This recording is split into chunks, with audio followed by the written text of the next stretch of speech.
Hi everyone, and welcome to another video about video games with me, Rob, here on The Geek Show. And today we're talking about Eternity, The Last Unicorn, which is developed by Void Studios and published by 1C Entertainment. This is the PlayStation 4 version that I've played, and I'll be honest, it's an interesting idea. Now, before we get into this, I just want to go over a couple of things. Third-person action RPG games, they're fairly common, and it's an interesting angle that Void Studios have actually taken with Eternity. They've set it heavily in kind of Viking mythology. There's a lot of action involving gods and elves, and there's a lot of references to Vanaheim and Jotunheim and various other places that are referenced in Viking mythology. The story of Eternity, The Last Unicorn, is basically this. Back in a remote past, when the first elves reached the reign of Alfheim, a heavenly and glorious power struck down upon them. The holy goddess Maria gave them 4 unicorns. The legendary animals had become a part of the elves. They would suffer as well when something bad happened to them. It was an incredible and unimaginable power passing down through generations. One night, the unicorns were suddenly taken away by witchcraft, and for the first time in that era, the elves feared for their immortality. Miraculously, one of the unicorns had survived. He had been found by the fairies, cursed by witchcraft and with a damaged horn. The elves, afraid of the curse, handed him over to a pure young elf, whom, according to the elderly scrolls, would be the only one able to touch the unicorn and free him and the elves from the curse. And that is how the pursuit of Eternity began. Now, it's kind of a complicated, I suppose, setup, and you play the part of Orahen, who, when she was still a child, was found abandoned at the bottom of a leafy tree. And she is basically the chosen one, the saviour, the one who will save the elves and save the unicorns, and yada yada yada. And that's all well and good. And Eternity, it launches into an interesting spiel about the game at the very beginning of the game, gives you a certain amount of exposition, and then you go off exploring the forested area. You'll meet certain characters along the way, and you get all these characters entered into your journal. You'll get various things also in your journal, a record of the monsters and items that they drop, stuff like that. And as you progress, you get to craft certain things that will be essential for your journey. It's all very, very straightforward so far, and the RPG action is fairly straightforward as well. You have your basic Commodore Garden level system. It does automatically assign stat points to various things, so you don't really have a degree of flexibility with that. You've basically got one particular playstyle that you can use in the game. But that's not really a problem for most people. The thing about Eternity that I want to bring up is the difficulty spike. During this first level, this whole part, it's fairly straightforward, but when you move on to the next area, the difficulty increases in a certain way. And what I would have loved to have seen is some way of raising my character's level before I went on to Jotunheim, where I died repeatedly in exactly the same place. If you're lucky, I'll leave that part in the video. We'll see. But anyway, you start exploring the area. You get the Flask of Light, which allows you to purify bodies that have been corrupted by witchcraft. And you go off exploring. There are a couple of problems with this game, though. Number one is the camera angles. It reminded me a lot of the old Resident Evil games back on the PlayStation. Only, yeah, the camera isn't set, but it is kind of set at exactly the same time. It would have been nice to be able to move the camera around so you actually could see what was going on instead of having a fixed camera. That's something that could have been.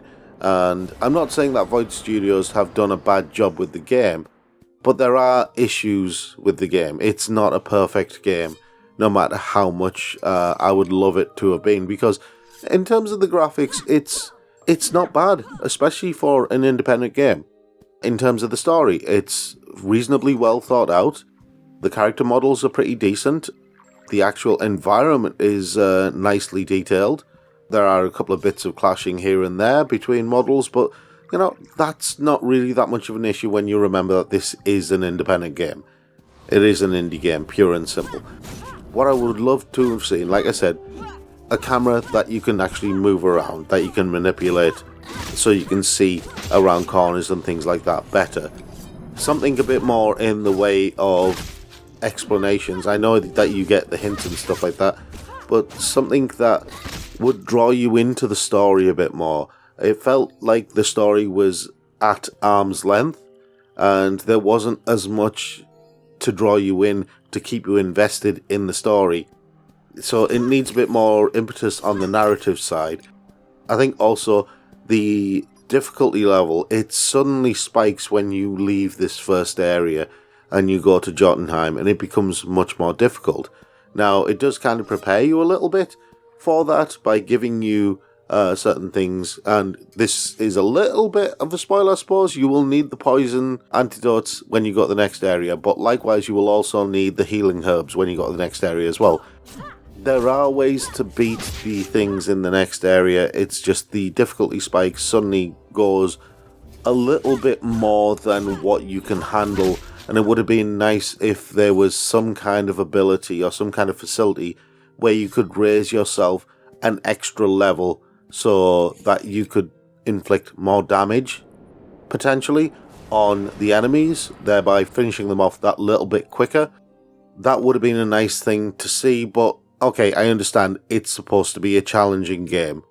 But for the most part, what you have in this game is basically this. You just go around and you'll fight the odd enemy. There are enemies that appear as if by magic, a little bit like the shopkeeper and Mr. Ben, and you'll beat them. They'll drop stuff. You can craft that eventually when you see it. And you get different types of enemies. Now, the enemies are actually quite interesting in their design. The non-human enemies are pretty interesting. The humanoid enemies, less so. I think that the hedgehogs and the spiders, the various other things that they've got that reflect the different environments that they're from, the different realms that they're from, they're pretty interesting. But once you've seen one goblin, you've pretty much seen most goblins. But anyway, I'm going to leave it there. I'll let you all watch the rest of this video. Let us know what you thought about Eternity, The Last Unicorn. As I said, I did find the difficulty spike, or the sudden increase in the difficulty spike when you move on to the next area, somewhat annoying, and the camera is kind of annoying as well. I wish it could have moved around a bit more. I suppose I'd treat them more as learning experiences rather than actual issues. For the most part, the game wasn't that bad. It was a solid fantasy RPG. It could have done with more on the narrative side that would draw you into the story a lot more and make you want to play the game a lot more. But aside from that, it's actually not a bad game. But let us know what you think in the comments below. And if you like this video, then hit that subscribe button. And I'll see you all in the next video.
Ha!